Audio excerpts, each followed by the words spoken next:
allowed them access? Colonel O'Neill did, sir. Great. Why wasn't I told about this? Well, I believe a memo was sent, sir. Hello. I'm Dr. Fraser. This is General Hammond. Welcome. Pleased to meet you. Now, we understand that Colonel O'Neill has given you permission to view some highly classified information regarding the Stargate.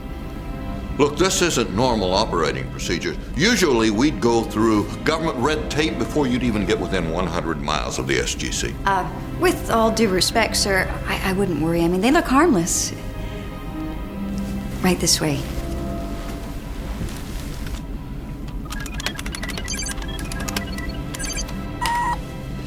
Okay, here you go. We'll check back with you a bit later. Now, this is highly classified material. Yes, so please be sure not to touch anything. Sir?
I'm James Stitcher, I'm the visual effects producer on Stargate.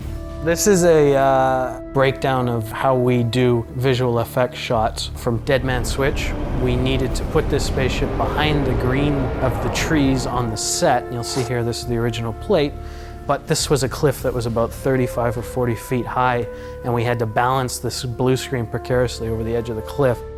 This is an element that we then shot on our stage of the interior of the cargo ship. You'll see the orange tracking balls, so we actually track the camera as it lowers down on the set, but then apply that to the model. And you can see here there's a wireframe and then what's called a low-res polygon render, and then our closer final render of the ship. And now this is the shot cut into the sequence. And you'll see if you look closely at the ship, as it rises, you can look in the windows. You'll see the guy looking at us, but more importantly, you'll see the perspective shifting on the inside of the ship. And that's real. Everything around it is CG. So we actually blend the real set in with the CG spaceship. In this shot, we had to create a CG snake that gets snapped in half. So what we did is we hung a prosthetic piece that our alien man could grab, or Unas could grab, and then we had to paint it out. You see in that plate, painting it out. And then this is the CG element. You can see the black part is where the hands go. And then we put it into the shot and timed it all with the grab, so you have something real and something fake.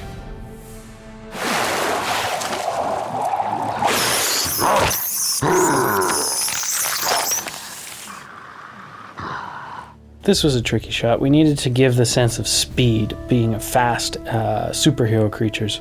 Or actually, they're not creatures, there are heroes with superhero powers all of a sudden. That was the background plate for one side of the shot. We actually shot two sides of the plate. We shot two cameras next to each other, did all the action. Then we had stand-ins of our lead characters run through the set and mime where they were hitting the Jaffa guards. Then we had to tile the two plates together because we wanted to do a pan. So what you're seeing there is a clean plate where we painted out all of the various actors and extras and rigging and all of that stuff to create the pan. This is CG Stargate. and also the puddle element. We always render the puddle elements flat and then actually put them in two-dimensionally to fit the perspective of the shot, and gives us a lot more control. And that's your streak element and a time warp on the actors running from the gate and streaking through the shot. One of the tricks to the streak was using previous frames of the actors and leaving them on the screen long enough so that they really, it feels like that streak is coming from the actors, and that's the final shot.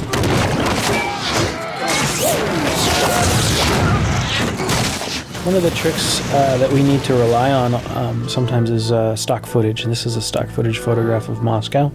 We couldn't obviously fly to Moscow and shoot some plates of people, so what we did is we took a stock photo, painted out the people that were in the photo, and then added some of our own people.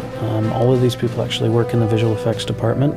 That's Shannon Gurney, one of our coordinators, and an undefined person who I'm not sure who is, and Michelle Cummins, and Ted actually is one of our camera assistants. And they're on green screen, and so what we do is we take them and shrink them down and put them into that stock photograph. And now we have movement in the frame that we didn't have before, and suddenly it's starting to feel like it's coming alive. Add a bit of grain, and you actually have what looks like a frame that might have run through a motion picture camera at some point. And then we had a bunch of elements. These were timing explosions, stock footage again of explosions that Bruce Woloshin temped in so that we could sort of get our timing of what happens at what event at what point. And then with a lot of fine-tuning and a lot of CG additions and a big white flash at the end, you have yourself a shot of Moscow blowing up on the economical, we like to say.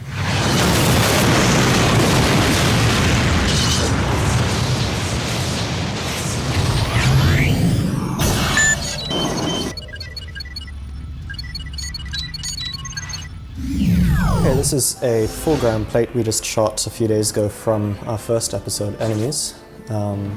This shows a practical set that's been built for the engine room of Goa'uld mothership. We have two plates here. We shot two tiled up, top and bottom.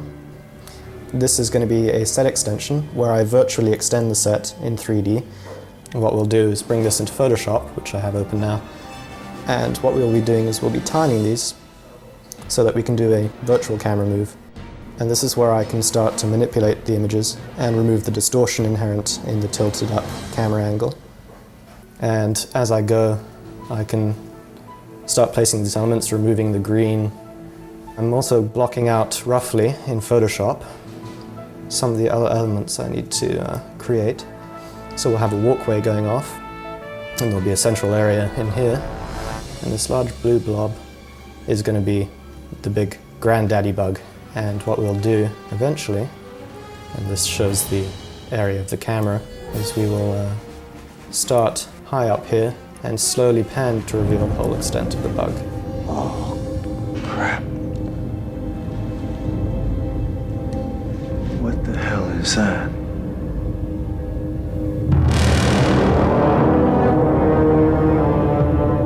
That is a big bug.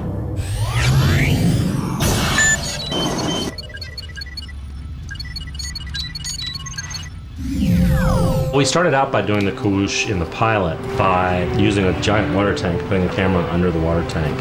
And they actually used several different methods. At one point they put a small jet engine, the mouth of it into the water and turned it on.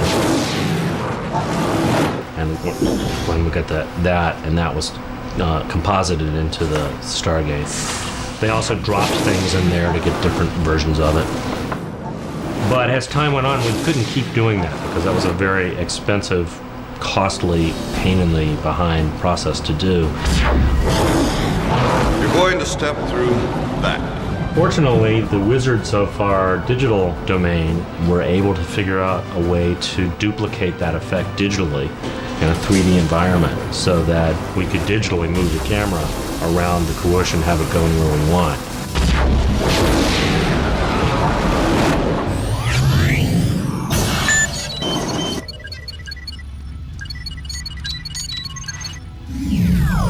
Over the course of Stargate, software has been developed by these great visual effects people to accommodate tracking points now on the set so that we don't have to use motion control. They create the motion control with our live action shot that we do.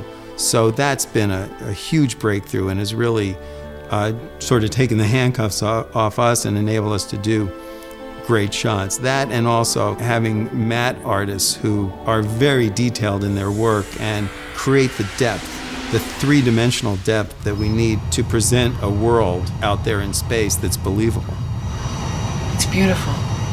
I was looking at some visual effects for a show we did called Nemesis, where Thor's ship crashes into the ocean, and the subsequent shot had parts of that ship floating in the water, and the whole shot was CG. Our visual effects supervisor at the time, James Tishner, said to me, "You know, if you ever want to do a water show," and I said, "Really? Funny you should say that." And I pulled out this outline and I showed it to him, and he said, "Oh yeah, we could do that."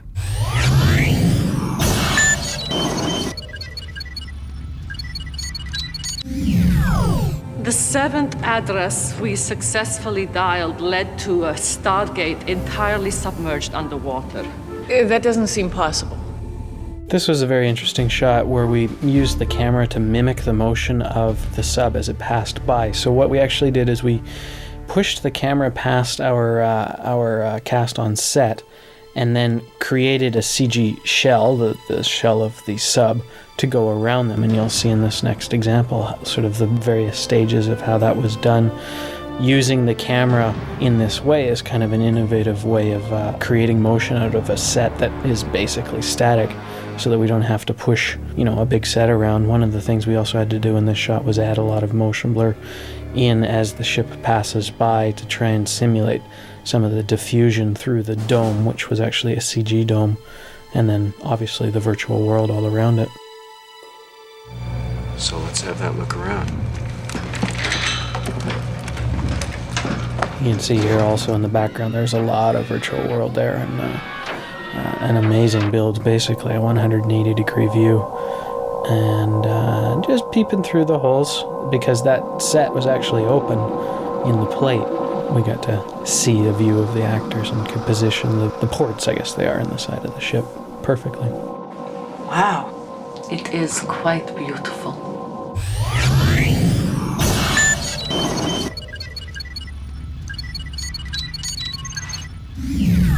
When we were doing the episode Serpent's Lair, I had killed the character of Chlorel. Now, because of the time lag and how long it takes to produce a television show, part 1 of that episode, Serpent's Grasp, had just aired. We could see from the fan reaction about the character, how much they loved seeing him back, how much they looked forward to future stories about him. And Jonathan had directed the episode, I had written the episode, and we just killed the guy. Scott! Don't! So Jonathan came up with this great idea, and that was, I have a shot of Apophis being ringed away, and we have a shot of Chlorel, so instead of dying, we just cut the scene, and when Apophis escapes, we cut and paste Chlorel and stuck him beside Apophis, and he escaped too. That wasn't the way it was written, that wasn't even the way it was shot, but that's the way it was edited. That was also a visual effect, of course, but that's a case of the post-production process changing the story.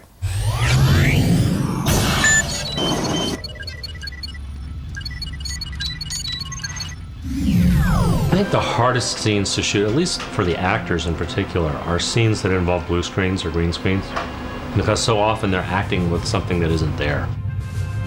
We've done several episodes. We did one at the end of the 3rd season called Nemesis, where there's thousands of these little mechanical bugs coming after them. Let's go, Carter! Those bugs were completely computer generated. They weren't there. The actors and the camera crew had to imagine where they were and frame everything that way, and the actors had to behave towards nothing. We did this shot where the 4 of us are lined up watching this crystal cave in on itself. Of course, it's not really happening in front of us, so they described the effect to us. They say, "Oh my God, it's phenomenal." Chill knock.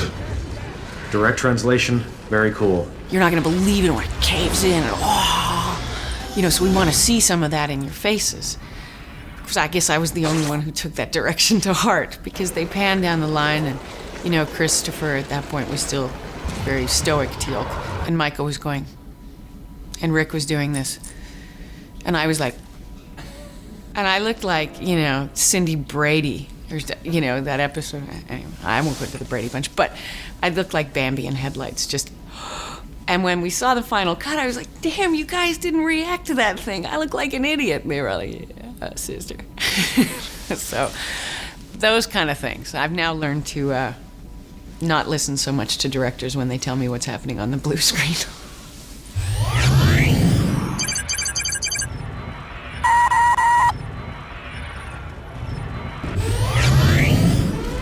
Okay, time to wrap it up. SG-1 is preparing for another big mission. Yes, and unfortunately, we can't have any unescorted civilians on base, so you'll have to log on some other time. With the proper clearance. Next time, a little advance warning would be nice. Right, sir.